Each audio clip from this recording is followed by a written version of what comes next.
This was school.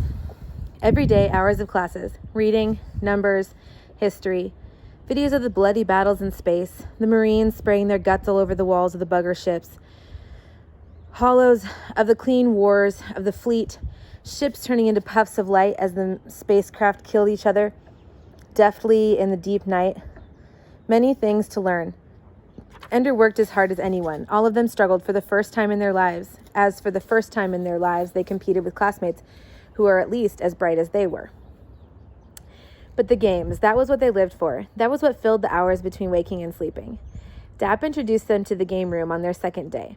It was up above the decks where the boys lived and worked. They climbed ladders to where the gravity weakened, and there in the cavern they saw the dazzling lights of the games. Some of the games they knew. Some they had even played at home. Simple ones and hard ones. Ender walked past the two-dimensional games on video and began to study the games the bigger boys played. The holographic games with objects hovering in the air. He was the only launchy in that part of the room, and every now and then one of the bigger boys would shove him out of the way. "What are you doing here? Get lost. Fly off." And of course he would fly in the lower gravity here, leave his feet, and soar until he ran into something or someone.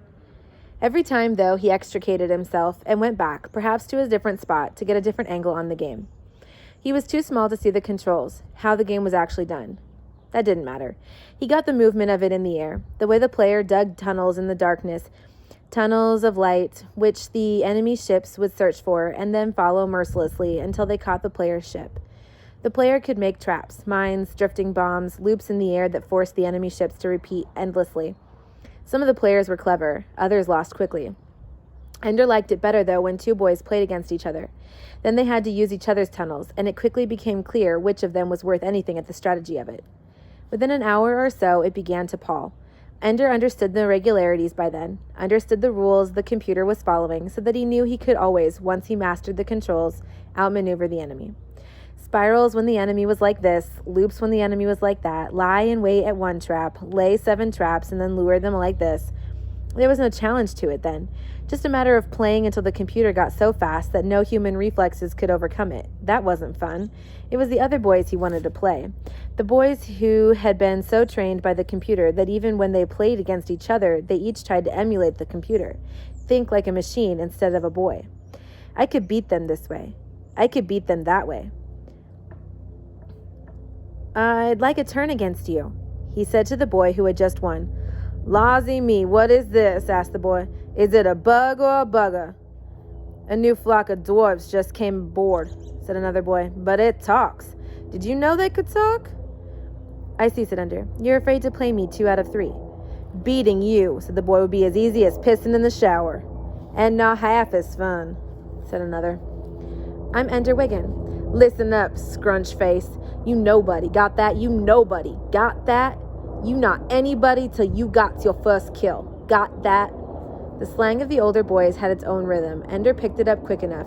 "If I'm nobody, then how come you scared to play me 2 out of 3? Now the other guys were impatient. "Kill the squirt quick and let's get on with it." So Ender took his place at the unfamiliar controls. His hands were small, but the controls were simple enough. It took only a little experimentation to find out which button used certain weapons. Movement control was a standard wire ball. His reflexes were slow at first. The other boy, whose name he still didn't know, got ahead quickly. But Ender learned a lot and was doing much better by the time the game ended. "Satisfied, Launchy?" 2 out of 3. "We don't allow 2 out of 3 games." "So you beat me the first time I ever touched the game," Ender said. "If you can't do it twice, you can't do it at all." They played again, and this time Ender was deft enough to pull off a few maneuvers that the boy had obviously never seen before. His patterns couldn't cope with them. Ender didn't win easily, but he won. The bigger boys stopped laughing and joking then. The third game went in total silence. Ender won it quickly and efficiently. When the game ended, one of the older boys said, "About time they replaced this machine. Getting so any pin brain can beat it now." Not a word of congratulation, just a total silence as Ender walked away. He didn't go far, just stood off in the near distance and watched as the next players tried to use the things he had shown them. Any pin brain? Ender smiled inwardly. They won't forget me. He felt good. He had won something and against older boys. Probably not the best of the older boys, but he no longer had the panicked feeling that he might be out of his depth, that battle school might be too much for him. All he had to do was watch the game and understand how things worked, and then he could use the system and even excel. It was the waiting and watching that cost the most, for during that time he had to endure. The boy whose army had broken was out for vengeance. His name, Ender quickly learned, was Bernard. He spoke his own name with a French accent, since the French, with their arrogant separatism, insisted that the teaching of standard not begin until the age of 4, when the French language patterns were already set.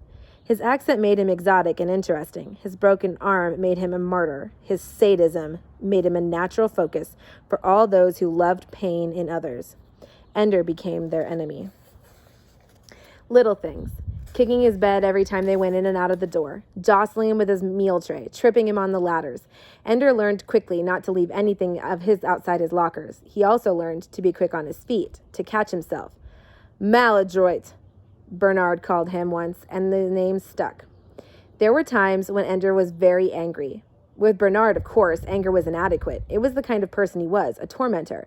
What enraged Ender was how willingly the others went along with him. Surely they knew there was no justice in Bernard's revenge. Surely they knew that he had struck first at Ender in the shuttle, that Ender had only been responding to violence. If they knew, they acted as if they didn't. Even if they did not know, they should be well able to tell from Bernard himself that he was a snake. After all, Ender wasn't his own target. Bernard was setting up a kingdom, wasn't he? Ender watched from the fringes of the group as Bernard established the hierarchy.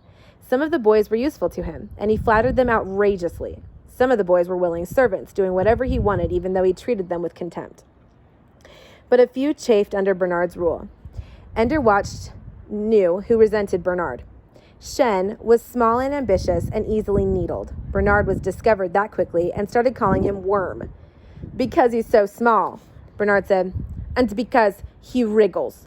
Look how he shimmies his butt when he walks. Shen stormed off, but they only laughed louder. Look at his butt. See ya, Worm. Ender said nothing to Shen. It would be too obvious then that he was starting his own competing gang. He just sat with his desk on his lap, looking as studious as possible.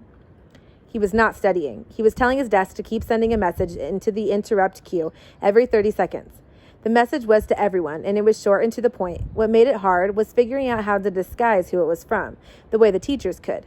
Messages from one of the boys always had their name automatically inserted. Ender hadn't cracked the teacher's security system yet, so he couldn't pretend to be a teacher, but he was able to set up a file for a non-existent student whom he whimsically called God. Only when the message was ready to go did he try to catch Shen's eye. Like all the other boys, he was watching Bernard and his cronies laugh and joke, making fun of the math teacher, who often stopped in mid-sentence and looked around as if he had been let off the bus at the wrong stop and didn't know where he was. Eventually, though, Shen glanced around. Ender nodded to him, pointed to his desk, and smiled. Shen looked puzzled. Ender held up his desk a little and then pointed at it. Shen reached for his own desk. Ender sent the message then. Shen saw it almost at once. Shen read it, then laughed aloud. He looked at Ender as if to say, "Did you do this?" Ender shrugged to say, "I don't know who did it, but it sure wasn't me." Shen laughed again, and several of the other boys who were not close to Bernard's group got out their desks and looked. Every 30 seconds, the message reappeared on every desk, marched around the screen quickly, then disappeared. The boys laughed together. "What's so funny?" Bernard asked. Ender made sure he was not smiling when Bernard looked around the room, imitating the fear that so many others felt. Shen, of course, smiled all the more defiantly. It took a moment, then Bernard told one of his boys to bring out a desk. Together they read the message. "Cover your butt. Bernard is watching. God." Bernard went red with anger. "Who did this?" he shouted. "God," said Shen.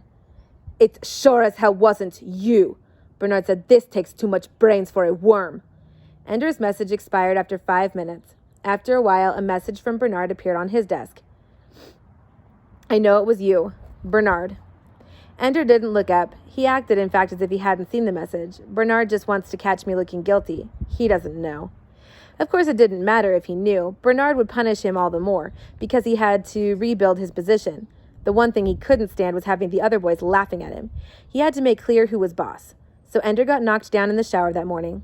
One of Bernard's boys pretended to trip over him and managed to plant a knee in his belly. Ender took it in silence. He was still watching as far as the open war was concerned. He would do nothing. But in the other war, the war of desks, he already had his next attack in place. Then he got back in the shower. Bernard was raging, kicking beds, and yelling at boys. "I didn't write it. Shut up!" Marching constantly around every boy's desk was this message. I love your butt. Let me kiss it. Bernard. I didn't write that message, Bernard shouted. After the shouting had been going on for some time, Dap appeared at the door. What's the fuss? He asked. Somebody's been writing messages using my name. Bernard was sullen. What message? It doesn't matter what message. It does to me. Dap picked up the nearest desk, which happened to belong to the boy who bunked over Ender. Dap read it, smiled very slightly, gave back the desk. Interesting, he said. Aren't you going to find out who did it? Demanded Bernard. Oh, I know who did it, Dap said. Yes, Ender thought. The system was too easily broken. They mean us to break it, or sections of it. They know it was me. Well, who then? Bernard shouted. Are you shouting at me, soldier? Asked Dap very softly. At once the mood in the room changed. From rage on the part of Bernard's closest friends and barely contained mirth among the rest, all become somber. Authority was about to speak. No, sir, said Bernard. Everybody knows that the system automatically puts on the name of the sender. I didn't write that, Bernard said. Shouting? Asked Dap. Yesterday someone sent a message that was signed God, Bernard said. Really, said Dap. I didn't know he was signed onto the system. Dap turned and left, and the room filled with laughter. Bernard's attempt to be ruler of the room was broken. Only a few stayed with him now, but they were the most vicious, and Ender knew that until he was through watching, it would go hard on him. Still, the tampering with the system had done its work. Bernard was contained, and all the boys who had come quietly were free of him. Best of all, Ender had done it without sending him to the hospital. Much better this way. Then he settled down to the serious business of designing a security system for his own desk, since the safeguards built into the system were obviously inadequate. If a 6-year-old could break them down, they were obviously put there as a plaything, not serious security. Just another game that the teacher set up for us, and this is one I'm good at.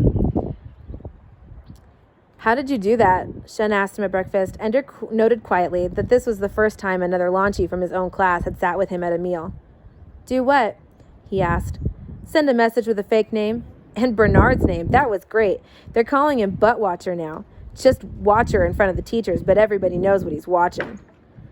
Poor Bernard, and Ender murmured, and he's so sensitive. Come on, Ender, you broke into the system. How'd you do it? Ender shook his head and smiled. Thanks for thinking I'm bright enough to do that. I just happened to see it first, that's all.